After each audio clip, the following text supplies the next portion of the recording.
Hello and welcome to the Jigme Kelsang Show. Having been prominent in the Canadian music landscape for over 15 years, releasing 7 albums, penning many chart-topping hits, had her music featured on some notable hit TV shows such as Brothers and Sisters, being Erica Flashpoint, and Buffy the Vampire Slayer, and who's even traveled across Canada and the US in various tours, both as a solo artist and opening for Jann Arden, Great Big Sea, and Sarah McLachlan. My next guest joining me to talk about that and her experience in acting and driven passion for music education is Melanie Doane. Melanie, welcome to the show. Hi, Jigme. Nice to be here.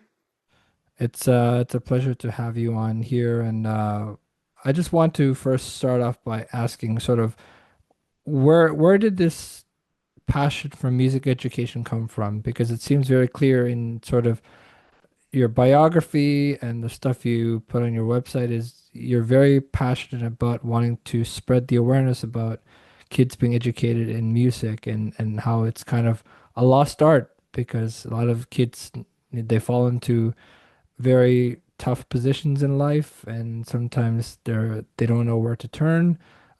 So can you just kind of elaborate more on terms of like where did that passion come from?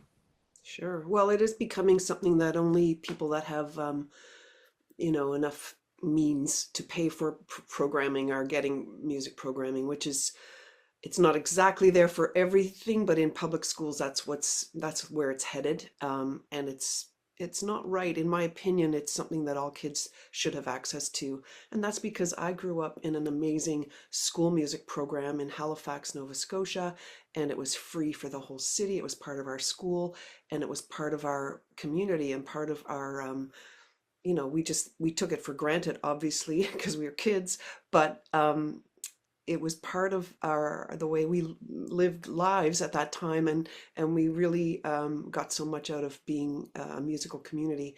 And so I feel very passionate about it, not only because I grew up in that way and because my dad happened to be the supervisor of music for our city. That was a big influence, obviously, but because I was just another kid. All the kids in Halifax grew up that way at the time, and so I was just lucky to be there um, while he was building the program, and I got the wonderful advantage of having a music teacher from when I entered school in what we call primary there. They call it JK and SK in Ontario. Um, and then all the way through high school, and then there was even an adult program in the city. So it was something that we were receiving free. It was part of the school board, and it just doesn't exist like that anymore. And it's really a sad loss, because if you realize what it takes to nurture musicians and how many years all the music, all of the artists that you love, whether it's music or dance or theater or fine art, that is something that requires nurturing and consistency and um, support, from the community, from our schools. And it's something that I'm just fighting hard to make accessible to more and more kids as public programs are sort of dwindling, which is another subject, but that's kind of where it's coming from.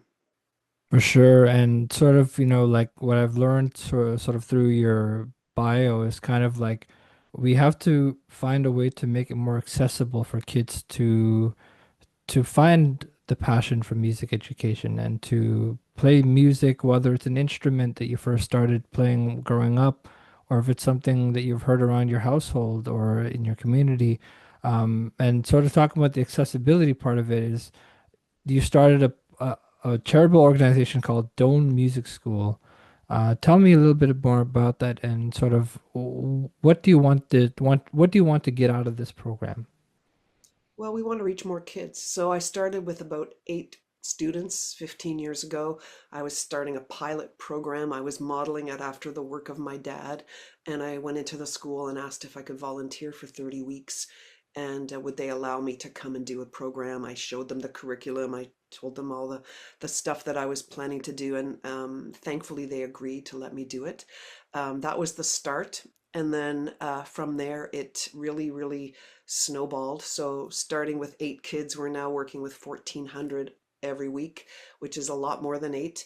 And it requires a lot of, I've got an amazing team of teachers. I started training more teachers, developing the pedagogy so that we are really, really um, successful when we do get in with a group of kids maybe who've never had any music before, um, and working with grade 4s to 12s so that they are feeling very successful with music and feeling comfortable singing and taking a solo and doing a concert and all the things that you get to enjoy if you're a musician, and you get to do in your community and share with your friends and with your family, and maybe even just go in your room and enjoy by yourself. These are all the advantages of making music, and we're really working hard to make them all part of the program so that kids can go on, whether they play with us for 10 years, which some kids do, or play with us for a couple of years and then go on to maybe take another music program, or just take what we've taught them and,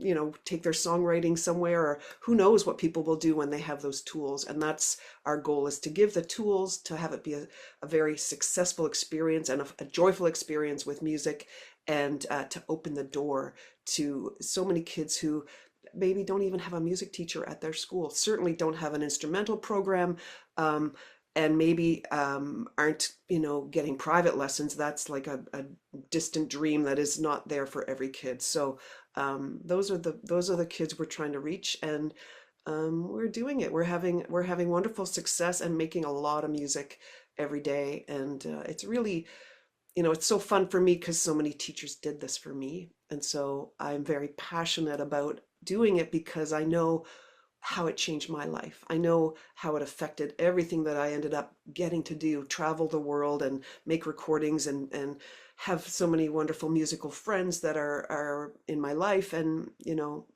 without that, I don't even know what my life would be like. It's hard to imagine. So I am pretty passionate about it. For sure. And we talk about music here on the podcast a lot here, but there's something about the opportunity where these students get, where they get to perform on the world stages too. It's not just locally, this is like globally speaking too, because this program enables students to perform with people like Jann Arden and Molly Johnson, Serena Ryder, and Sarah McLachlan, Grace Vanderwall. Um, Tell me about sort of the emotions that the students go through when they get opportunities like these to kind of learn firsthand the experience of a world stage. That's nothing compared to what you do locally in your school concerts or stuff like that. But what sort of drives students to want to pick up an instrument and want to perform with people like these that are globally successful artists? Well, I think, the kids are not necessarily in charge of hooking those collaborations up. And sometimes they don't even know who the artist is. They learn to find out about them, which is part of our goal. But kids in grade 4 and 5 are not necessarily have never been to a Jann Arden concert. They may have never been to any concert in their whole life. These are not concert goers. These are little kids, and maybe they're new Canadians, and maybe there's, so many circumstances that we don't even know all of them. But when they get to work with someone like Jann, who is so incredible and so giving and so musically, uh, she's at the top of her game, and they are experiencing that collaboration. They know that they're reaching to meet her level, and that we're preparing to reach that level through rehearsal, through all the things we do in the program, which is our learning part. We're learning to do that. They know they can do it. They gain confidence. Jann brings the Jann A game and showers them with, her magic fairy dust. Just being in the room and having her say to the kids, you guys really sound good. To have someone on that kind of a level to do that, or a Molly Johnson to give a tip while we're in the studio, or Ed Robertson to say, you guys, wow, you guys are playing bar chords, and that's really tricky. Whatever they're contributing is just it has so much of a heavy weight because they're so accomplished, and the kids know that, and then later they say, oh, that guy wrote the, Big Bang Theory, or, oh, Jann Arden tours Canada every year and is known worldwide. These are things they start to learn. And I guess what I would say about why we do it is because it's a long, long game. It's a long legacy that these recordings have or these videos have, that it could be 5 or 10 years when a kid looks back and says, you know, I was on the stage at Massey Hall. Hang on a second. That's pretty cool. They may now be a doctor or something, and who knows what they're going to do. Wonderful things, I'm sure. Maybe they're a musician, but they will not forget that moment, and it will have informed something special to them that never goes away, and they can look back and they can enjoy the recording. So it's kind of a long, it's not like about the minute that we do it, although that is also so much fun, and we get a lot of pride and excitement over you know preparing and doing a great job. That's all great, but it's what we're left with, and it lasts a lifetime. And I know this because we did this stuff when I was in the Halifax program. Anne Marie invited us to perform with her one time, and we still brag about it. Like kids my age, we're still like, we played with Anne Murray, or we made an album and we toured. We went all the way to up to Ontario and performed at the CNE. We remember those things because we're so proud of ourselves, and we did do those things, and we were really good. And the kids know that, and it's a gift I want them to have, because that is another aspect of being a musician. Absolutely. Well, you said that music has the power to change lives. The art of making music builds community and a sense of belonging and self-worth. Music allows young people to express their thoughts, feelings, and ideas which belong front and center in their education. Um, Talking about changing lives with music, sort of who was sort of the first artist that you kind of listened to and you finally said to yourself that that's the person that inspired me to become an artist? Who was that for you? Well, I had a lot of music in my home, and so I almost didn't understand that it was something that people went and did outside. I knew there were people on the radio. We didn't listen to that a lot. We didn't have a huge record collection, although we did listen to records and things, but it was almost part of the household. And then later on, I started to understand when, for instance, the Rankin family, who are from Nova Scotia, were doing what they did. And that might seem like a funny example in a way, because they were very not your normal cookie cutter. They were so cool and different, and a folk singers doing traditional music, and original music. But when they did what they did, I started to click into, oh, you can do this. Oh, you can go and do this. The Anne Murray thing. I mean, Anne Murray was, she's such an icon, and as a maritimer, we all idolize her, of course. So that definitely had an influence. And then, someone like Sarah McLachlan, who was a kid with me at my same high school, and she obviously a visionary in so many ways, but she had the vision for herself to go and seek the career she wanted to do. And that really did influence me a lot, because I understood when she did it again, oh, you're allowed to do it. It almost gave permission. So for me, it was very close to home examples where, instead of it being, someone, Madonna, who is like, that seems unattainable, but there's Sarah, who, oh, I know her. I mean, we do know each other. We're not like, I don't see and talk to Sarah every day, but I do know her, and that really had an effect. And the Rankin family, oh, I met them before. They're doing it. They're so good, and they're doing it. So I don't know if that totally answers the question, but for me, it was sort of a twisty, turny way to get there, and finally realize, oh, I guess you're allowed to do it. That's so great. I want to try to do it. Yeah, absolutely. And it just seems like, all those things that you were just talking about right now seems very clear when you listen to your 2008 album, A Thousand Nights, where you have some covers on there that's like classics from, people like Ella Fitzgerald, Eva Cassidy, Songbird is on there.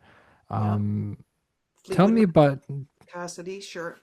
Yep. Yeah, yeah. Tell me about sort of the this collaboration that you did with Jim Cuddy on this song.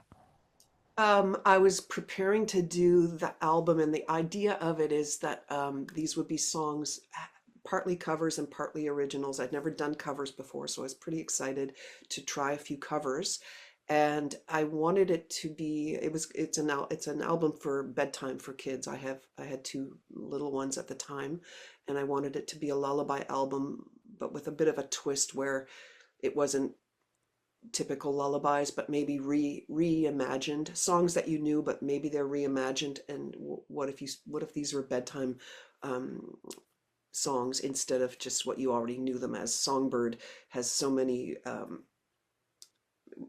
interpretations by many different artists, but if what if you were singing it to your child? So the same with I did Song of Bernadette, which is a Jennifer Warnes and Leonard Cohen song, which is a beauty. I mean, a classic, amazing song.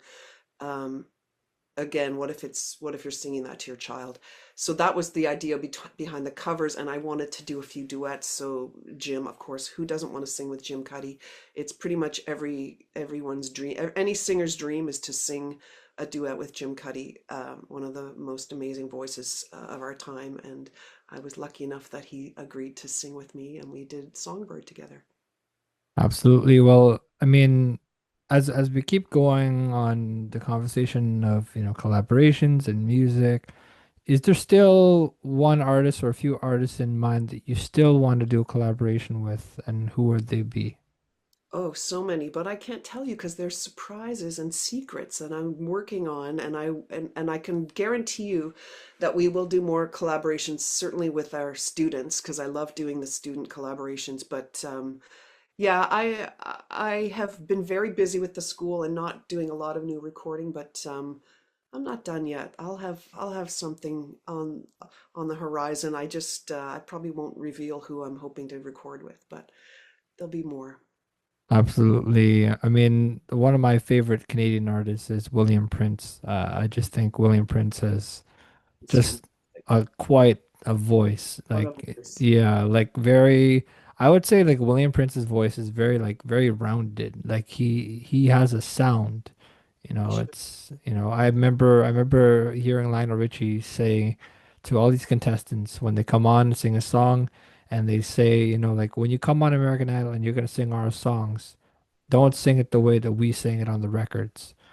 Yeah. Do it your way. Make it your song. Yeah. That's what honors different artists.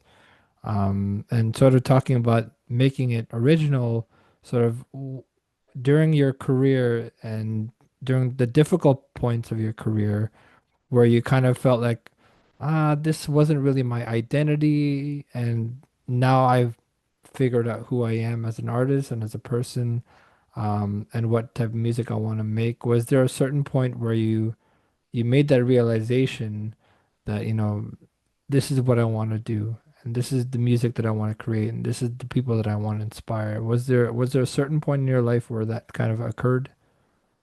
Just the idea to actually go for it was the moment for me where I had been doing a lot of things. I moved away from home. I came to Toronto. I was doing a lot of theater and a lot of I was playing a lot of music, but either I would be playing fiddle and maybe singing backgrounds for somebody and going on the road for as a part of someone else's band, or I would be in the studio recording different, maybe going in to do fiddle tracks, or maybe they needed singers, doing a lot of session work, and doing a lot of theater work. And I think there was a moment where I understood that, oh, I would like to step forward and I want to do my songs. I loved I'm a good sideman. I love being a sideman. I love lending whatever I can to somebody else's music, and it really is something that works well for me. I'm built for that. But then in order to step out of that zone, I had to really make an effort to do so, and to start writing and start putting myself out there, which was a scary thing to do when especially when you're a sideman. You're trained to kind of boop boop go. Let's go back here and make sure that whoever I'm here to support is the light is shining on that artist who would always, be in front. So I had to really decide to step forward, and that was a scary thing, but well worth taking the risk. And I can still be a sideman, so I get to do both. Absolutely. Well, I mean, there was a song that before you came on here, and I was listening to one of your songs called "Up to the Light." Tell me about that song. Where did that vision come from? It's about being in a relationship, being, and it could be anybody. So any kind of relationship. But when it's new, um, it can be pretty scary. You don't know someone, or maybe you're feeling like you're trying to break through to the other person. This is my interpretation. Anyone can take it the way they hope to, want to take it. But for me, why I wrote it was to talk about the idea of, if there's fear here, and we're not able to kind of connect, I'll show you. How about I'll show you? Hold me up to the light. You can see everything you want to see, like whatever you need to know, like it's all right here. There's nothing. If you shine that light really brightly on me, just hold me up to the light and you're going to see everything, and then you'll know that, I'm not going to hurt you. It's going to be okay. um, and we can be closer, and that was the idea. For sure, and it just seems like, a song where you're figuring out yourself, and wanting to introduce to another person where you're saying, well, this is who I am, and whether you dislike me or you like me, um, I'm still gonna be who I am. Yeah, No matter the relationships that I come across, where if I meet someone down the road, or if I meet a neighbor, um, it's still the person I am. So talk to me, because we were just talking about, in correlation with that one, we're talking about like artists that these students get to perform with, and getting to make those relationships and learning the ins and outs very early on in their lives too. And the relationships are the most important part of it, and getting to understand the fundamentals of, okay, well, this is what it's going to take to want to do a career like this, and how you can make it attainable when people say it's impossible. Um, was there a point in your career where you kind of said to yourself, this is not going to be attainable, or this won't be possible, but eventually you made some hits, you went on to notable hit TV shows, and now you've gotten some connections. So how did those connections sort of help you sort of navigate your career throughout the years? well, I guess I don't think about it quite that way, but what I would first say is that all of it seems incredibly impossible, and you know, just like, how do you do any of it? That's always, and it is always difficult, and there is no pathway, and I certainly don't know. I can't give advice about it, and I certainly don't know how to do it, or didn't even know how to do it. I've had some great luck, and I've had times where it didn't go the way I thought. So it's been a very interesting and wonderful learning ground as an artist, to have done it for so long, and have the ups and the downs and all the different things happen that are pretty awesome. And even the lows are a great place for learning, and that's the whole point of it. And as an artist, I think um, you're just learning and growing. And I want to just go back to like the idea of the kids in the school. Um, the point of having music in your life is not really so that you can have a career in music, although I ended up desiring that, and a lot of people do. But just having it in your life as something that you can enjoy. And I can just pick up my uke, and if you weren't here, I'd probably be sitting here just enjoying a little tune. that enhances my life. That enhances every day of my life. Just the way other great things like having a meditation every day and recognizing the sunrise and uh, very simple things that make life good. Music is one of them, and I guess what I like to punctuate, as much as we do these collaborations with amazing people, and the kids get to meet them and sing with them or play with them. The point is that if you can share music with your friends and with your family or and with yourself, you are going to have that for the rest of your life to enjoy. And that is the big point of it all. And even for me in my career, I have loved stepping forward. Like I told you, it was very, very much a scary time to step out and say, "Oh, I kind of want to be a singer. I want to write songs." Nervously stepping out of the shadows, sort of thing. Um, as much as I did do that, I've also always known that I love music in a different way, not as a performer, which is the everyday musician, the sharing it with my kids musician, the playing with my family at home in Nova Scotia musician, and that to me is the most valuable um, gift, and that's hopefully what I'm able to pass on to my students, which is you guys have it. You guys have it. Take it. Go play for your grandmother. Take that when you go on a holiday and it fits in your backpack. Like you can take it with you. Just just enjoy it in your life because it is such a day-to-day life enhancer. And I'm not really answering your question, but I did want to make that point that I really truly believe that it is beyond performing, beyond I'm gonna go on American Idol, beyond someone having a hit or all of those things, which are really fun and exciting, and I really respect people that are doing those things. Um, the other side of it is the quiet musician, the quiet music, the quiet you share with your friends and family, and it's really a profound thing to be able to have that in your life. For sure. And the ukulele that you're just having in your hand there, Yeah. do you know a couple of tunes you can play right now, or I know too many tunes. You don't want me to play them all, but I don't know.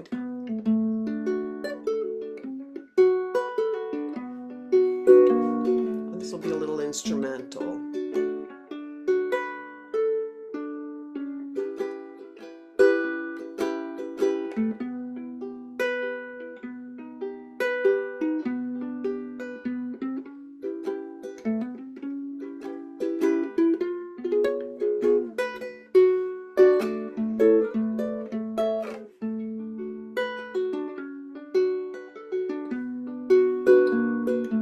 I'm gonna stop there because I could play for a couple of hours, and you don't need that. But yeah, it's nice to be able to pick up your instrument and just play or take it in the car, and uh, it's very nice. I feel very lucky to have been brought up in a musical family and been taught that it's just something that's what we do when we get together. It's really been nice. yeah, certainly. It just seems like when you play your instruments, it seems very clear to me that, it looks and sounds like home for you. Whenever you're picking up your instruments, and it feels like it's your sanctuary. Yeah. It feels like something that you feel is cathartic to you, and very resonating to just pick up an instrument, just play, whether it's singing with an instrument or just the instrument itself. It still speaks volumes. Well, And that's exactly right. And I happen to believe that we all have access to that. I believe that we all can have that. So, and it's free. I mean, with our voices, we all can sing. We all have it. So I just am always trying to remind people, and so many people do have music in their lives, and I know that, but there's some that feel like, well, someone told me I'm not a good singer. I'm not gonna. I'm nervous to sing now or whatever, and I hate to hear that, but I'm always encouraging people just to, if that ever happened to them, just try again. Just don't listen to anybody. Just sing privately. Then when everyone's out of the house, just sing, let it out and enjoy, because that is a gift you're born with, and we get to have that. So try to have a little of that in your day if you can. Absolutely. Well, as our time is dwindling down here, but it just you know, just speaking with you has been just a pleasure. And as a former student, who was able to go to Massey Hall and do a instrumental performance there with my middle school, middle Oh, school, my what public play? school. What did you play? I don't remember what it was, but I remember it was a teacher named Ellen Vesterdahl. Yeah. Okay. And she was, I don't remember what the song was, but You played it. we first started with the recorders, of course, and I remember the first few songs that she taught us was, of course, the classic Hot Cross Buns. That was the absolute classic that people will remember. I don't remember exactly what song it was, but I remember it was just a recorded performance. Um, I was scared to death. I was like, I don't know what I'm doing. If I don't know how to play it, just improvise. Just make it look like you're playing it. I You mean, probably did know. You did know what you were doing. That's what you probably learned, was that, oh, I kind of know what I'm doing. I bet you did. no, no. I certainly did not know what I was doing at that moment, but still, those moments sit with you, and that's why it's so impactful because you remember those moments and you say, actually, I had a lot of fun. It's very Even if it was like the worst thing you could do, but it just I remember just getting on the bus to get to Massey Hall, and all these students are packing in a bus just like the videos I see on your YouTube channel. um that was my childhood, like that was the way we grew up, and So the other reason I'm doing what I'm doing is that those amazing programs are not existing for the next generation of kids coming, because they're cutting those programs. They don't have those all city concerts. They don't those things are very much dwindling away, and I don't agree with it. I wish I could fix it, but anyway, that's another reason why, and I'm so glad you mentioned it, because how amazing that you have that memory, right? absolutely. I mean, I still carry that with me today, like I just remember that, and I put out a few covers of my own on my own YouTube channel. I remember, I did a cover of Vince Gill. That was my recent one. Well, That good. Vince Gill, I just love Vince Gill. As you can see behind me, I've got a Vince Gill hat here. He's I've such a also got a Vince Gill t-shirt. Just one of my idols, and hearing his songs and watching his documentaries and understanding his storytelling abilities, where he first picked it up. And so that was sort of the catalog from this podcast to want to speak to musicians and wanting to speak to people in the industry and getting to learn the ins and outs and the career stories and how you can get involved. And I think that just speaks volumes to who you are and what you do, and we appreciate what you do. There's not a lot of people that want to really speak in terms of making awareness of music education. It's so crucial, and I think people have to understand that these artists that put out this music is just it's something next level, and it's accessible to everybody. You just have to find the services that are nearby, and or just pick up an instrument yourself at home and just start learning online. There's tips and tricks everywhere that you can learn. So, as our time is concluded here, thank you so much for speaking with me. It was such a pleasure. Thank you so much. Well, that concludes our time together. Thanks to my guest, Melanie Doane. For more information about Melanie, check out melaniedoane.com, or to learn more about her music education program, visit doanemusicschool.com. And remember, you can find my show wherever you get your podcasts, and you can also follow me on all social media platforms. Thanks, and we'll see you next time.